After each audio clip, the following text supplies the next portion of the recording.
गांव में सरकारी हैंडपंप के आसपास कुछ विचित्र घटनाएं होने लगी। सभी लोग उन घटनाओं से अचंभित थे। अरे दीदी, का तुम रात सुने रही? ये हैंडपंपवा खुदे चलत रहा। राती 12 बजे भला कौन पानी भरे आई? हमें तो बहुत डर लागत बा।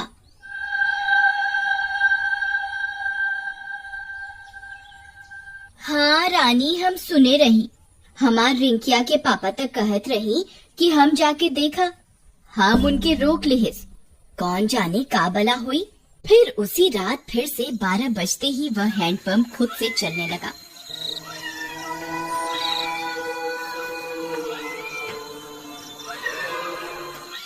सभी गांव वाले सुन रहे थे, पर किसी की हिम्मत नहीं हुई कि जाकर देखे।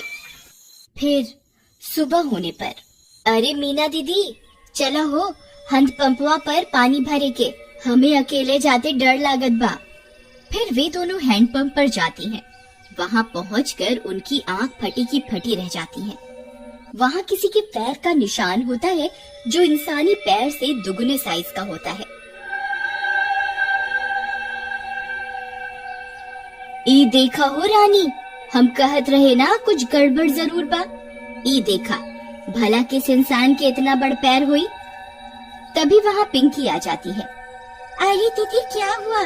आप दोनों इतनी परेशान क्यों हैं? ई देखो बहन, इतना बड़का पैर। लागत है कौनो शैतान ई हैंडपंपवा पे आया रहा। कम ऑन दीदी, कोई प्रैंक कर रहा होगा। हमारी सिटी में तो ऐसे बहुत करा जाता है। अरे आप शहर से आई रही पिंकी बहन, आप ये सब ना समझी। फिर रात होने पर हैंडपंप फिर खुद से चलने लगता है।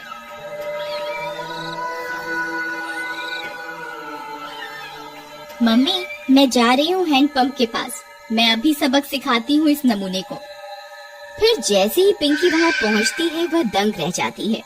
वहाँ 2 सिर की एक चुड़ैल हैंडपंप चला रही होती है। पिंकी के पसीने छूट जाते हैं। आ गई? बहुत इंतजार कराया तुम गांव वालों ने। 2 दिन से कोई खोपड़ी खाने को नहीं मिली। मेरा तो सिर ही दर्द हो गया ये हैंडपंप चला चला के। कितने दिनों में एक शिकार आया है। पिंकी हाथ जोड़कर अपने घुटनों पर बैठ जाती है। चुड़ैल जी, आई एम सो सॉरी। मुझे लगा कोई गांव वालों से प्रैंक कर रहा है। मुझे माफ कर दो चुड़ैल जी।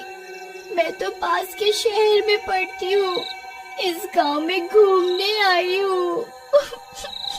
पर चुड़ैल उसकी विनती नहीं सुनती और उसकी खोपड़ी खा जाती है। फिर अगली सुबह, अरे मीना बहन, देखा तो आज तो यहाँ खून भी पड़ा बा। कौनो अनहोनी हो गई लागत बा। तभी पिंकी की माँ वहाँ आ जाती है। अरे कल रात से मेरी पिंकी घर नहीं आई और रात इस नल पर आई थी।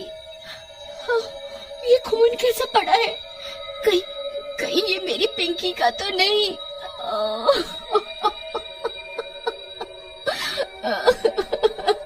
अरे भौजाई, हम उसे कल ही कह रहे कि ज्यादा लेक्चर का झाड़ो। लगता है उसके साथ कुछ गलत हुई गवा। थोड़ी देर में झाड़ियों में उन्हें पिंकी की सिर कटी लाश दिखती है।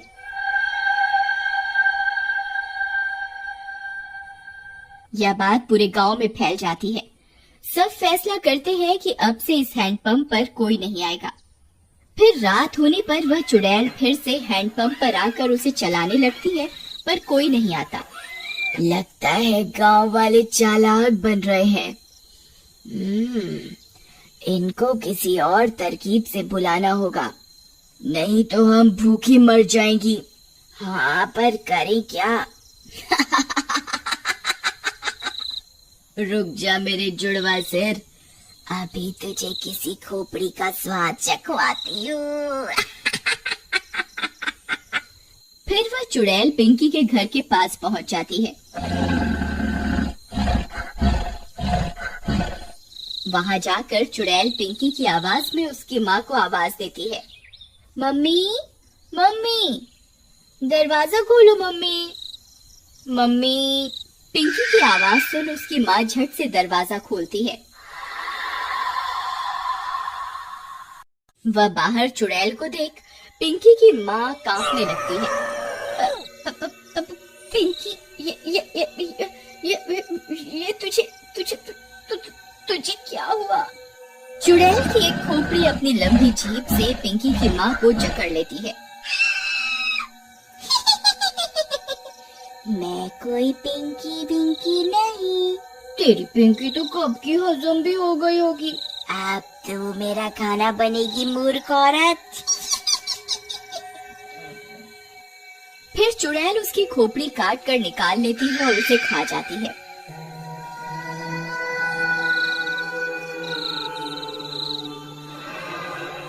फिर सुबह होने पर पिंकी की माँ की सिर कटी लाश देखकर पूरे गांव में हाहाकार मच जाता है। किसी को कुछ समझ में नहीं आता कि ये कौन कर रहा है और क्यों कर रहा है। सुनत हो जी, उस शहर वाली माँ बेटी के कोई मार के मुंडी गायब कर दिया रहा। लगता है कोनो भूत पिशाच ही सब कर रहा है। तुम बाहर ना जावा, तुमका कुछ हो गए तो हम का करब? अरे हमका कुछ ना होई। हम जात रहे वो हैंड पंपवा के आसपास सीसीटीवी कैमरा लगाई खातिर, हाँ, ताकि देख सके आखिर मामला का बा। फिर वह गांव की कई दीवारों पर सीसीटीवी कैमरा लगा देता है। रात होने पर वह चुड़ैल वापस आती है। वह थोड़ी देर हैंडपंप चलाती है पर कोई नहीं आता। वह गांव में पिंकी और उसकी माँ की आवाज निकालकर सबको बुलाती है पर कोई नहीं आता। लगता है गांव वाले बहुत होशियार हो गए हैं। कुछ करना पड़ेगा। हाँ, कुछ तरकीब सोचो, नहीं तो अगर हम 2 दिन भूखी रही तो मर जाएंगी। गांव वाले हैंडपंप से पानी नहीं भर रहे पर कुएं से तो भर रहे हैं। हम चलकर कुएं में बैठ जाती हैं। जैसे ही कोई आएगा तुम अपनी लंबी जीभ से उसे अंदर खींच लेना, फिर हम उसे खा जाएंगी। हाँ, सही कहती हो। फिर वह चुड़ैल कुएं में जाकर छिप जाती है। सुबह होने पर, अरे सुबह सुबह कहाँ जावत बा? रात शैतानी शक्ति सारे गांव में घूम रही। अरे तू डरा ना, हमार राजकुमारी, हमका कछु ना हुई। हाँ, हम जाए रहे सीसीटीवी कैमरा से रिकॉर्डिंग ले खातिर। हाँ, अच्छा जावत ही हो तो मटका में पानी भर लावा कुआं से। फिर रानी का पति मटका लेकर निकल जाता है। अरे पहले रिकॉर्डिंग निकाला कि कुएं पे जावा? चलो पहले कुएं पे चलता है, नहीं तो वहाँ भीड़ हो जाए। फिर वह कुएं पर जाता है। जैसे ही वह कुएं में अपना घड़ा डालता है, चुड़ैल का सिर अपनी जीभ से लपेटकर उसे अंदर खींच लेता है। वह कुछ बोल भी नहीं पाता और चुड़ैल उसकी खोपड़ी खा जाती है।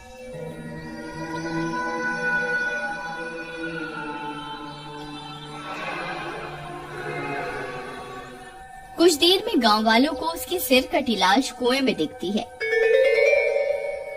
इस बार और कोहराम मच जाता है। हम कर अरे हम इकरा की कही रही ना जावा सुबह सुबह, पर ये हमारी एक न सुनी। हम तो लुट गईली, बर्बाद हो गईली। हे राम।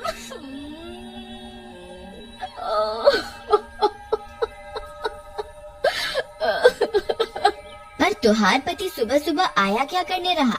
फिर रानी ने बताया कि उसके पति ने सीसीटीवी कैमरे लगाए थे गांव में, जिससे यह पता चल सके कि आखिर मामला क्या है। फिर वे सब गांव वाले सीसीटीवी कैमरे से रिकॉर्डिंग निकालते हैं, टीवी पर चलाते हैं और चुड़ैल का सारा सच उनके सामने आ जाता है। वे यह भी सुन लेते हैं कि अगर वे चुड़ैल 2 दिन भूखी रही तो मर जाएगी। गांव वालों, हमारे सामने एक बहुत खतरनाक दुश्मन है। इसे हराने के लिए हमें बस ये करना है कि हम 3 दिन तक अपने घरों में कैद रहें, नहीं तो ये 2 मुंडी वाली चुड़ैल कई और लोगों को अपना शिकार बना लेगी। मैं गांव में 3 दिन के लॉकडाउन का ऐलान करता हूँ। लॉकडाउन होने के बाद वे चुड़ैल 2 दिन तक गांव में आई अपना शिकार पकड़ने के लिए। उन्होंने कई तरकीबें लगाई पर कोई अपने घर से बाहर नहीं आया और वे दोनों चुड़ैल मर गईं।